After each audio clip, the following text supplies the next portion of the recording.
Hello everyone, it's that college football guy here with another video. Well, as promised, the top 25 polls. I'm going to do the AP poll first and how the rankings adjusted off of that one, and then my poll. I don't overreact and, oh God, they lost a team that's one loss that's wiped them completely off the poll. I'm trying to have a little bit interesting. Getting a little downpour here in upstate Pennsylvania. I'm here in Lebanon, Pennsylvania, waiting on a load right now. Because apparently the trailer I was supposed to be ready for is not going to be ready for another 2 hours, so might as well take advantage of the time in the middle of this downpour.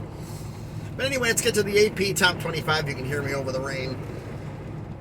AP Top 25, number 1, Georgia, stayed the same. Number 2, Alabama, stayed the same. Number 3, Ohio State, same. Number 4, Michigan, stayed the same. Number 5, Clemson, stayed the same. 6, Oklahoma. 7, USC, stayed the same. Number 8, Kentucky went up 1. Number 9, Oklahoma State down 1. So they basically flip-flopped them. Number 10, Arkansas stayed the same. Number 11, Tennessee with their big win. Blowout went over Akron. They went up 4. Number 12, NC State. They went up 4. Number 13, Utah. They went up 1. Number 14, Penn State. They went up 8 spots from last week due to their win on the road. Number 15, Oregon. They went up 10 spots due to their win. Their blowout win of BYU. Number 16, Ole Miss. They went up 4 spots. Number 17, Baylor. They stayed the same.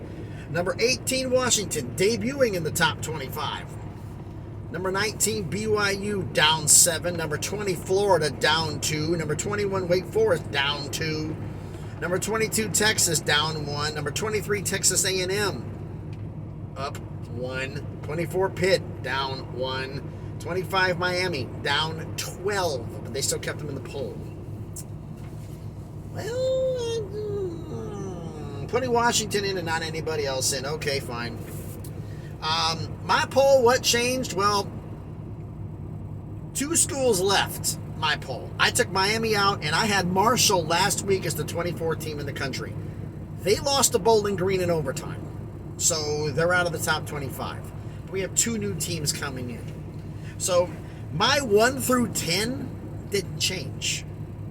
Number 1, Georgia. 2, Ohio State. 3, Alabama. 4, Michigan. 5, Clemson. 6, USC. 7, Oklahoma. 8, Oklahoma State. 9, Kentucky. 10, Arkansas.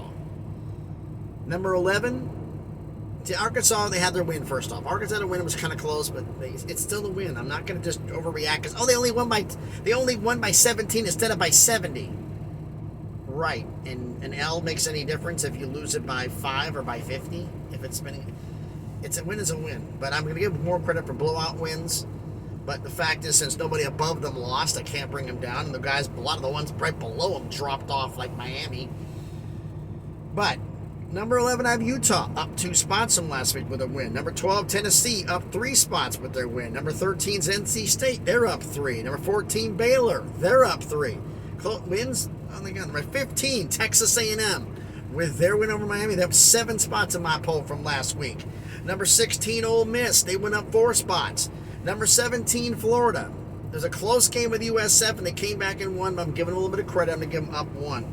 Number 18 is Oregon, up 7 from last week in my poll. Number 19, Penn State, up 4 spots. I'm not completely sold on Penn State yet.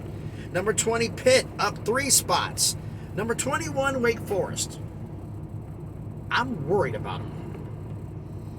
And I don't know what's going to happen with that team right now. So I had them, even though they won, they went down 2, only because the teams that were lower than them did so much better that they kind of passed them. It wasn't anything Wake Forest did wrong, because everybody below them went in. Number 22, making their debut in the top 25 is Washington. I didn't put them up that high. Look, you got a good quality win. You went from unranked to 22. Let's see what you can do from there. Number 23, BYU, down 11 spots in my poll from last week. They got blown out by Oregon, so you got to eat it from that one. Number 24, Michigan State. I didn't drop them out, but they're almost as close as you can get. They're out of the top 25. How they out of the top 25? They went down 13 spots due to that loss to Washington. And number 25, if you would have asked me if this would have been reality at the beginning of the season, I told you it was nuts. Number 25, my poll is Kansas. 3-0. They're getting it done. Like I said, is Lance Leopold an early coach of the year nominee for what he's been doing? I mean, this is incredible. But Kansas, hey, hats off to you. You're in my top 25 for week 3. You did a fantastic job. And we'll see what happens. Now, we got a lot of tough games coming up next week because, Tennessee, Florida, and there's some other great games. So this thing is going to get shaken up quite a bit. I wasn't overreacting and putting teams that just came in going up nuts. Like a lot of people are saying, oh, Oregon State, put them up there. They didn't beat. Kansas has beaten bigger name teams. Kansas beat West Virginia and Houston. Oregon State beat Boise and a couple FCS schools, basically. Not quite on the same level. Not quite there. But if they get another win, and so some other schools are going to lose, like Florida gets blown out by Tennessee, or these other things happen, they'll be dropping out, and Oregon State gets a win, they'll be put up. Because they're in that close area right now of not quite there yet. Appalachian State, in that not quite there yet pile. But we'll see. We'll see, folks. So that's my AP top 25 and my top 25 for week 3 here in college football. So tell me what you think down in the comments. Did I get something right? Did I get something wrong? What do you think of the AP poll? Did they get it right, or did they screw it up, for lack of a better word? So please, let me know down in the comments. Let me know in the comments what you think. As always, please like and comment. It helps the analytics. It helps the video to get seen more. And if you like the video, subscribe to the channel. Let's see if we can make this thing grow. So now that the rainstorm has stopped, I can find out what's going on with my load a little more. So thanks everyone for watching the video. And as always, please remember, be good to each other.